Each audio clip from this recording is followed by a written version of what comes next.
Lost Furukawa welcomes you to Cebu.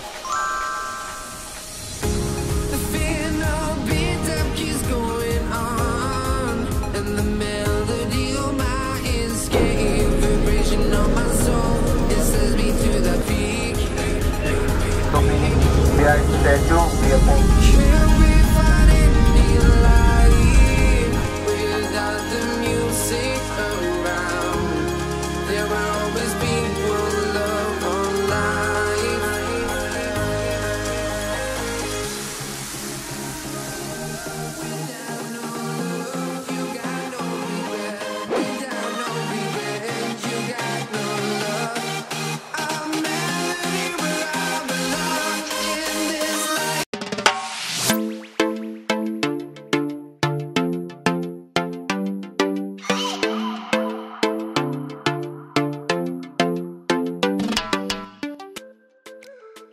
Hello everyone, this is Lost Furukawa and welcome back again to another travel vlog series. And for today's video guys ay papunta naman tayo ngayon sa Cebu. So pahinga muna tayo sa international vlogs guys. So ngayon ay maglo-local or domestic vlogs lang muna tayo. And babalik ulit tayo sa Mactan, Cebu. So guys, diba nakagawa na tayo ng mga Cebu vlogs nung nakaraang March ba yun? So ngayong December, pupunta ulit tayo sa Cebu para gumawa ng DIY itinerary. So ngayon guys ay nandito na tayo sa mga boarding gates and nakuha ko na rin ang aking boarding pass. Ayan. And also dumaan na rin ako sa security check-in. So akala ko guys maghuhubad pa ng sapatos pero hindi na pala kapag domestic. So di ba sa international like sa previous Japan vlog natin talagang hinubad pa yung sapatos pero dito sa domestic buti na lang hindi na. So ngayon nandito na ako sa Highlands Coffee para bumili muna ng may inom and also ng makakain kasi hindi pa tayo nagbe-breakfast.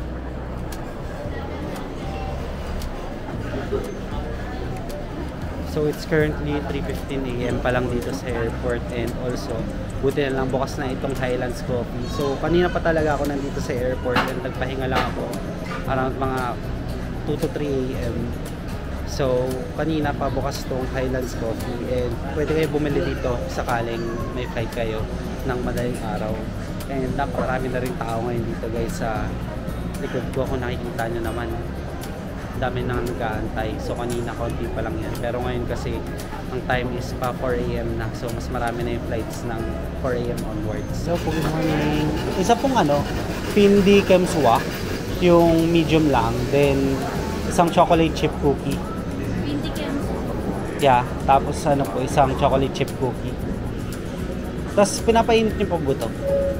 Sige, painit na lang din. Salamat. Balim ka na. Chocolate chip cookie. So finally guys, nakuha na natin yung order natin from Highlands Coffee. And ngayon ay naglalakad na tayo papunta sa mga boarding gates na possible na puntahan ng Cebu.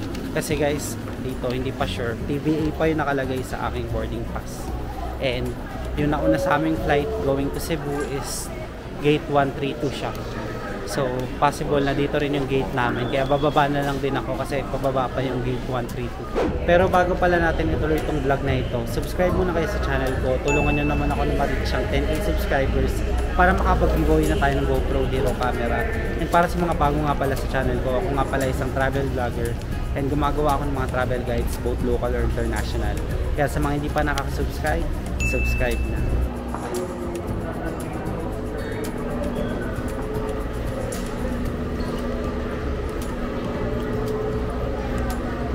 So nandito na tayo ngayon sa tapat ng gate 132 and ngayon nagpapapila na sila dito sa flight 5J563 bound to Cebu din.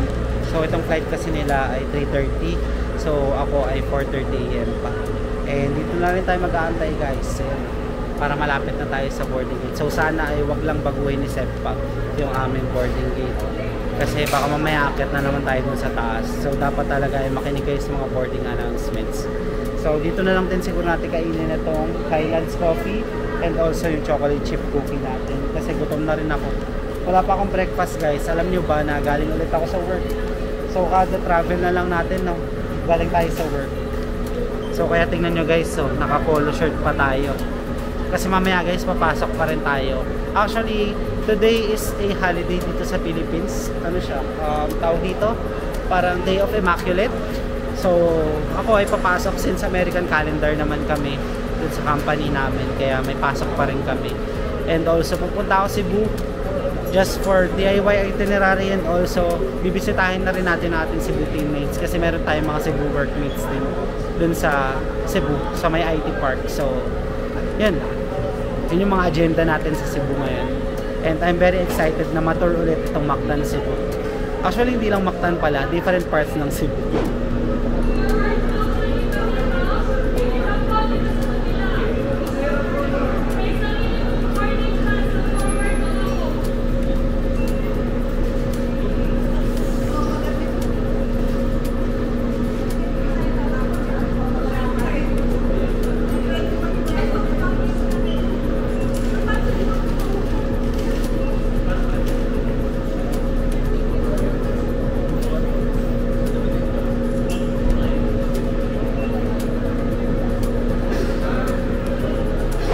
Struggle ako inumin guys itong coffee natin kasi walang straw.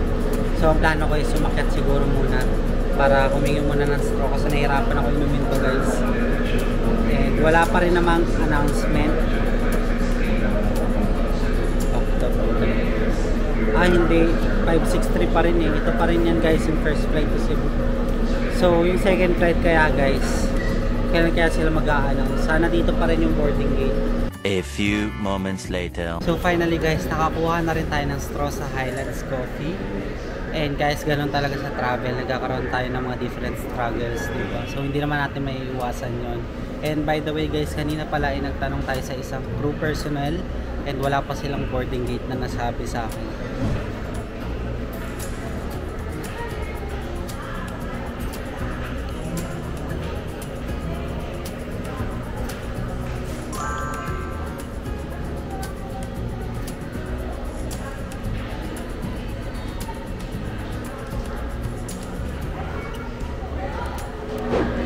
So finally guys, may boarding gate assignment na tayo, and also ay naglalakad na tayo papunta sa ating boarding gate number 133B.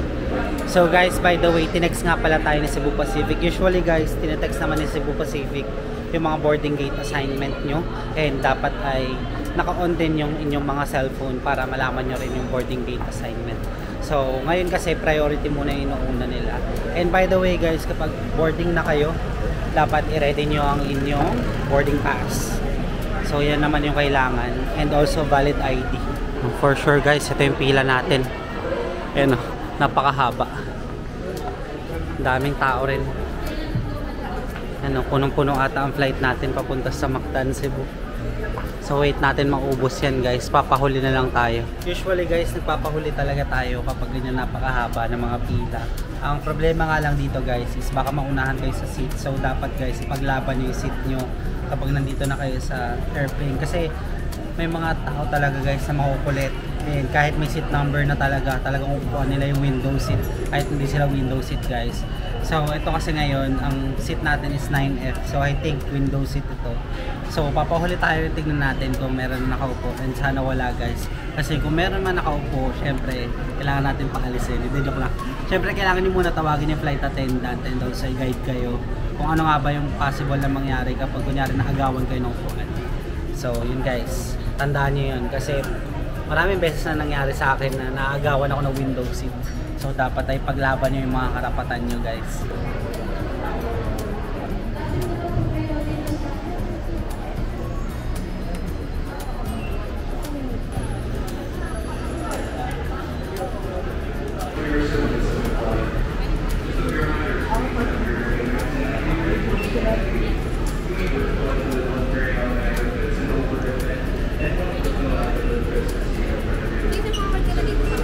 Okay na ba? Thank you.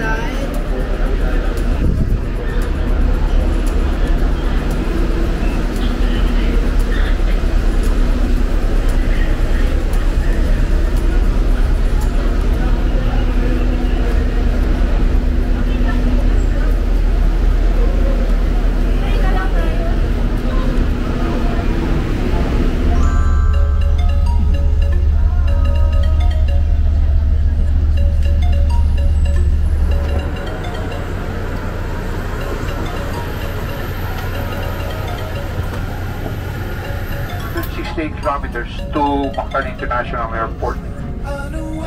I hope you are comfortable. I will update you on Mactan weather later on. In the meantime, just sit back and relax. May I also kindly request you 18 this morning, and at that point you will have a good view of Cebu on the left side. Behind schedule, we apologize to all of you for any inconvenience brought about by the delay, primarily due to congestion in Manila.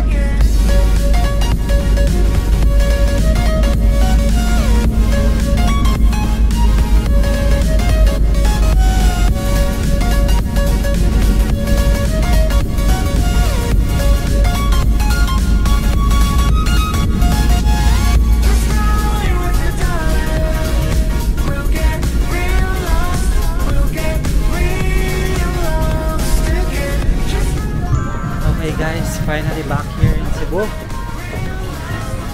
So dito na tayo ngayon sa Mactan, Cebu. Feels good to be back here guys. Morning Cebu. Welcome to Cebu.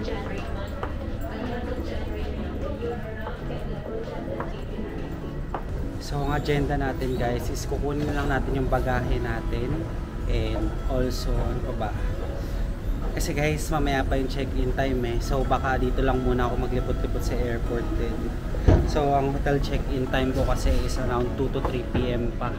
So ngayon, maghahanap ako ng mga breakfast spot dito. Or actually, kahit anong tatambayan lang dito. Kahit cafe lang. Alam mo yun, para makapag-charge lang din tayo ng mga phone, power bank. Tapos, syempre, coffee na rin. And breakfast. Yun. Actually, ito na kaagad yung baggage claim. Noong nakaraan, di ba, dito rin tayo nag-claim nung bagahe natin. Kaya, dito naman tayo sa carousel number 4.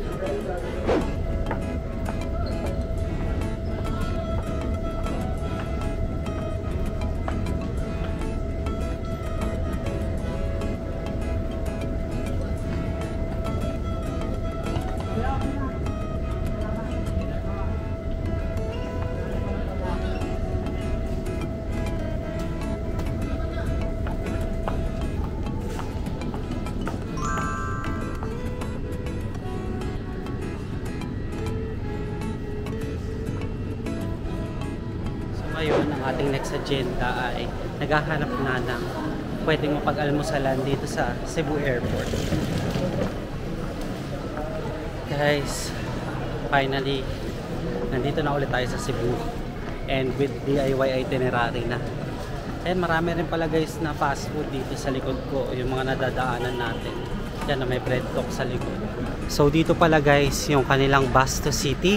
So mamaya yan yung sasakyan natin papunta sa SM City Cebu.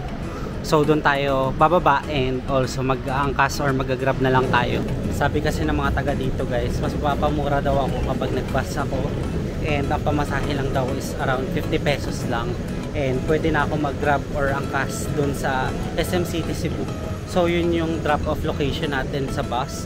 And malapit na rin naman yung ating pagtutuluyan doon.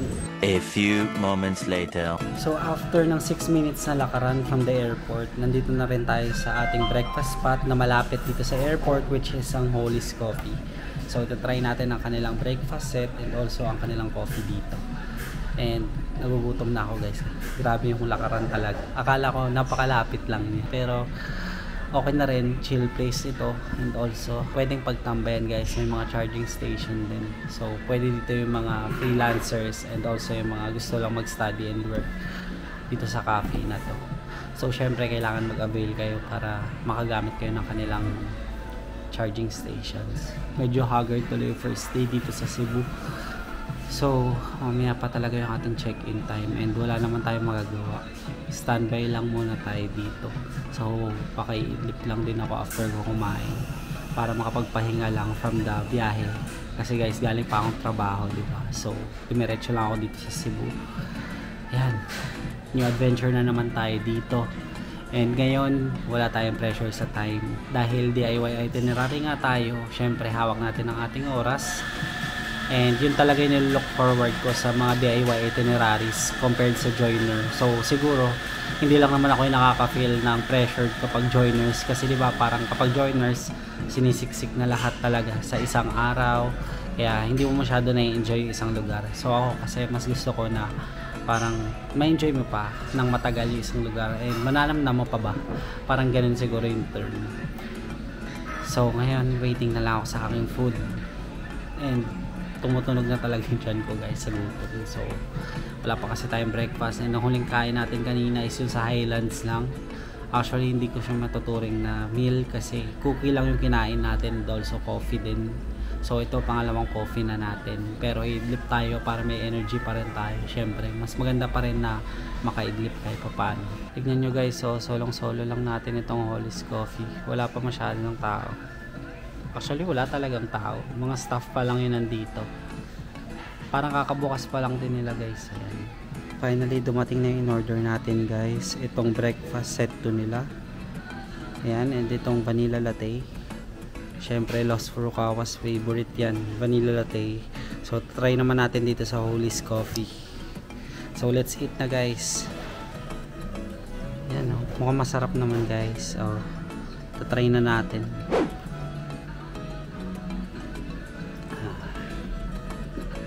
Sarap talaga ng vanilla latte. Ito talaga yung favorite kong latte guys. Ayan.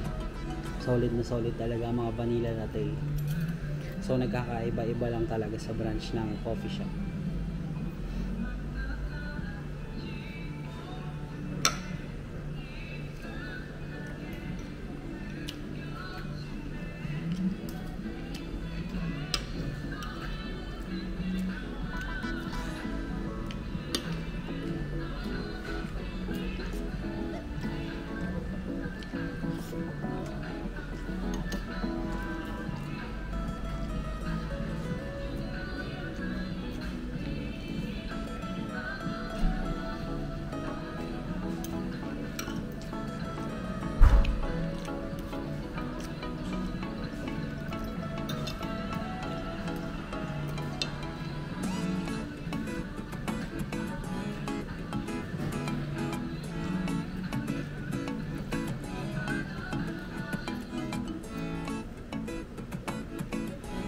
Okay guys, dahil na tayo kumain dito and naubos ko talaga yung ating breakfast. So medyo nakakabitin na. Pero okay na rin naman para sa akin yung kanilang food. Okay na rin. Ayun, kaso medyo bitin talaga. Yun lang talagang masabi ko, nakakabitin siya. And ngayon guys, ubusin ko na lang tong vanilla latte ko. Ayan, so paubos pa lang kasi siya. Nanamnam pa natin itong ating iced coffee. So baka dito ko muna i-end yung ating part 1 ng travel vlog series dito sa Cebu. So guys, kita-kits sa next Cebu series natin. And kung nagustuhan nyo itong video na to, don't forget to follow me on Facebook page and Instagram at Lost Furukawa. And if you want to do business or sponsorship with me, you can email me at lostfurukawa19@gmail.com. And guys, don't forget to hit like, subscribe, and notification bell para updated kayo sa mga bagong uploads ko. That's it guys, I really appreciate you being here. Let's start on another Cebu vlog again in the next one. Bye!